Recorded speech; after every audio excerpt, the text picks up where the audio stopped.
This channel does not promote any violent, harmful, or illegal activities. All content provided by this channel is meant for an educational purpose only. নমস্কার, দেখছেন টিভি9 বাংলা। আপনাদের সঙ্গে রয়েছি আমি শুভজিৎ মিত্র। ঘড়ির কাঁটা ৬টা ছোঁয়ার আগেই ৬টা ব্রেকিং নিউজের দিকে নজর রাখতে হচ্ছে পরপর। দেখুন, এসআইআর ধাক্কা, শ্বশুর হলেন তৃণমূল নেতার জন্মদাতা বাবা। ঠিকই শুনছেন, শ্বশুর মশাইকে নিজের জন্মদাতা বাবা বলে পরিচয় দিয়েছেন বনগাঁ তৃণমূল নেতা মনিরুজ্জামান মণ্ডল। এক্স স্যান্ডেলে বিস্ফোরক দাবি শুভেন্দু অধিকারীর। ২ নম্বর ব্রেকিং, এসআইআর এ কাজের চাপে আরও এক বিএলওর অসুস্থ হওয়ার অভিযোগ। কাটোয়া হাসপাতালে ভর্তি বিএলও সুখদেব দাস। মানসিক চাপ সহ্য করতে না পেরে অসুস্থ, দাবি করা হয়েছে সুখদেব বাবুর পরিবারের তরফ থেকে। টার্গেট পূরণের জন্য ওপর থেকে চাপ আসছিল, দাবি অসুস্থ বিএলওর। বিএলওকে আলাদা করে কোনো চাপ দেওয়া হয়নি, দাবি মহকুমা শাসকের। আজকে ৩ নম্বর ব্রেকিং, এসআইআর এর মধ্যে অসুস্থ হয়ে পড়লেন আরও একজন বিএলও। মচলন্দপুরে অসুস্থ বিএলও সুমন দাস ভর্তি করা হয়েছে হাসপাতালে। এসআইআর এর কাজের চাপে অসুস্থ, দাবি পরিবারের তরফ থেকে। ৪ নম্বর ব্রেকিং, এসআইআর এর বিরোধিতায় পথে নামছে বিএলও অধিকার রক্ষা মঞ্চ। আগামীকাল কলেজ স্ট্রিট থেকে সিইও দপ্তর পর্যন্ত মিছিল রয়েছে। মিছিল শেষে ধর্ণা শুরু করবেন বিএলও অধিকার রক্ষা মঞ্চের সদস্যরা। সূত্রের খবর, আমন্ত্রণ জানানো হবে অভিষেক বন্দ্যোপাধ্যায়কেও। ৫ নম্বর ব্রেকিং, এসআইআর এ কাজ করতে গিয়ে ইন্টারনেট নিয়ে সমস্যায় পড়তে হচ্ছে। বারবার এই অভিযোগে সরব হয়েছেন বিএলওরা। এবার সেই সমস্যা মেটাতে উদ্যোগী কমিশন। আগামীকাল টেলিকম সংস্থাগুলোর সঙ্গে বৈঠকে বসছে কমিশন। ইন্টারনেট পরিষেবা কিভাবে উন্নত করা যায় তা নিয়ে আলোচনা হবে ওই বৈঠকে। নজর থাকবে আমাদের। আজকে ৬ নম্বর ব্রেকিং, যেন থমকে না থাকে রাজ্যের উন্নয়নমূলক কাজ। এসআইআর এর মধ্যেই উন্নয়নমূলক কাজ নিয়ে বার্তা মুখ্য সচিবের। শনিবার নবান্নে জেলা শাসকদের সঙ্গে বৈঠকের নির্দেশ মনোজ পান্থের। নবান্ন সূত্রে খবর, বৈঠকে মুখ্য সচিব সরাসরি এসআইআর এর উল্লেখ না করলেও মুখ্য সচিবের সাফ কথা, বিকল্প কোনো কাজের অজুহাতে সরকারি প্রকল্প এগোতে দেরি হলে তা মেনে নেওয়া হবে না। ১৫ প্রকল্পের কাজের গতি অব্যাহত রাখার নির্দেশ পান্থের।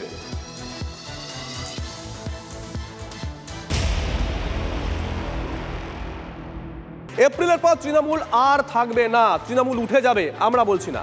পূর্ব মেদিনীপুরের ভূপতিনগরে বিজেপি সংকল্প যাত্রা থেকে দাবি শুভেন্দু অধিকারীর। আইপ্যাক যতই প্যাক প্যাক করুক না কেন, এসআইআর এ ১ কোটি নাম উড়ে যাবেই। ডায়মন্ড হারবার মডেল আর হতে দেব না। বিহার হয়ে গেছে, এবার বাংলা। তৃণমূল বাংলা ছেড়ে পালা। আমি আপনাদের বলে যাচ্ছি, এপ্রিল মাসের পরে তৃণমূল থাকবে না, তৃণমূল উঠে যাবে। শুধু এসআইআর এর কাজটা ঠিকঠাক করে করুন। আমাদের সঙ্গে ওদের তফাৎ কত? Diamond Harbour model, Keshpur line, Sellotape লাগানো ছিল ডায়মন্ড হারবারে, সব ইভিএম মেশিনে।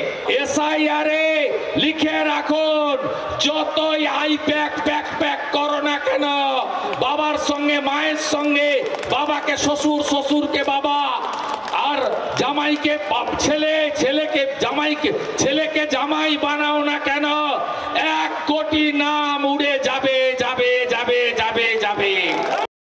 জাতীয় নির্বাচন কমিশনকে সামনে রেখে ভারতীয় জনতা পার্টি তাদের ধর্মের নামে ভেদাভেদের রাজনীতি করে ভোটার লিস্টে কারচুপির একটা বড় চক্রান্ত তৈরি করেছে। শুভেন্দু অধিকারী জানেন গোহারা হারবে বিজেপি, তৃণমূল কংগ্রেস মাননীয় মুখ্যমন্ত্রীর নেতৃত্বে আবার ক্ষমতায় আসছে। সেই কারণে মরিয়া চেষ্টা এই নির্বাচন কমিশনকে কাজে লাগিয়ে ভোটার তালিকায় ধর্মের ভিত্তিতে কারচুপির একটা চক্রান্ত চলছে।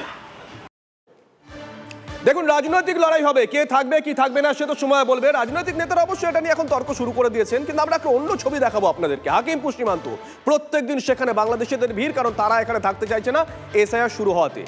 বাংলাদেশিরা চলে যাচ্ছে, ছবি দেখছেন আপনারা। তাদেরকে বারবার জিজ্ঞাসা করছিলাম আমরা কিভাবে এসেছেন, তারা বলছেন ওই তো দালালকে টাকা দিয়েছি, কাউকে ২৫০০ টাকা, কাউকে ৫০০০ টাকা, আর এই টাকা দিলেই দালালরা কাটা তার পার করে ভারতে প্রবেশ করিয়ে দিত। কেউ ২ বছর আগে এসেছে, কেউ ৫ বছর আগে। সব থেকে বড় কথা, ক্যামেরার সামনে তারা বলে যাচ্ছেন অনর্গল এই কথাগুলো।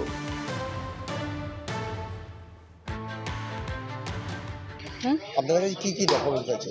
আমার কাছে বাংলাদেশের আছে ওই যে ভোটার কার্ডের চেয়ারম্যানের। আর এখানকার কিছু নেই, ওই আজকে মানে দালাল। কত টাকা নিয়েছিল? কত টাকা কত করে জানি, 2,500 করে নিয়েছে। কয়জনকে নিয়েছিল? আমরা তো 4 জন আসলাম, ঘোষাডাঙ্গাতে ঢুকলাম। ঘোষাডাঙ্গা সীমান্ত। এতদিন থাকলেন, ডকুমেন্টস করার চেষ্টা করেননি? কেন করেননি? ক বছর ছিলেন? 3 বছর। আর এখন ফিরবেন কেন? এসছি, ওখানে আয় রোজগার ছিল না। আর ওই আমার মানে আমার ওয়াইফটা একটু অসুস্থ, মানে একটু পেটের একটা অপারেশন করার জন্য।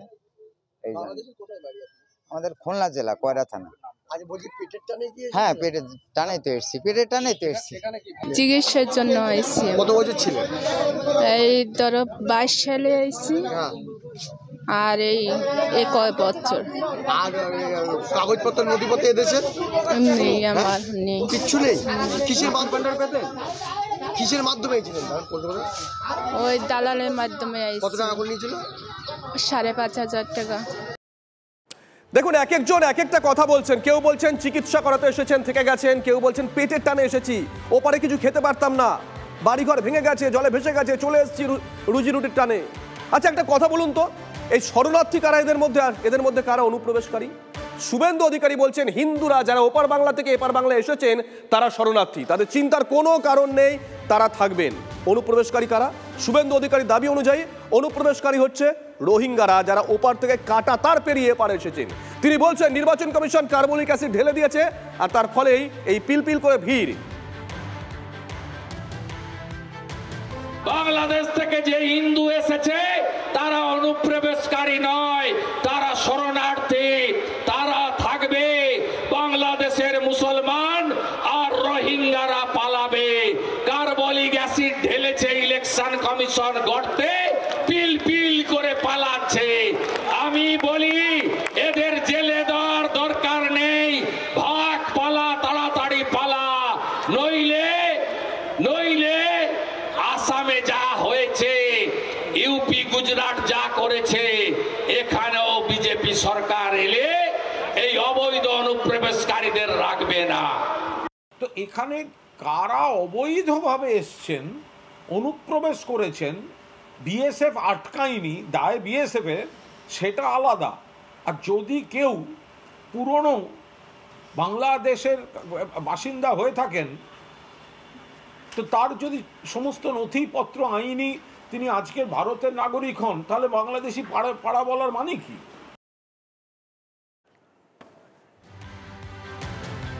তৃণমূলকে সরাতে ভারতীয় মুসলিমদেরও আহ্বান করেছেন শুভেন্দু অধিকারী। তিনি বলছেন মুসলমানদের তেজপাতার মতন ব্যবহার করে তৃণমূল।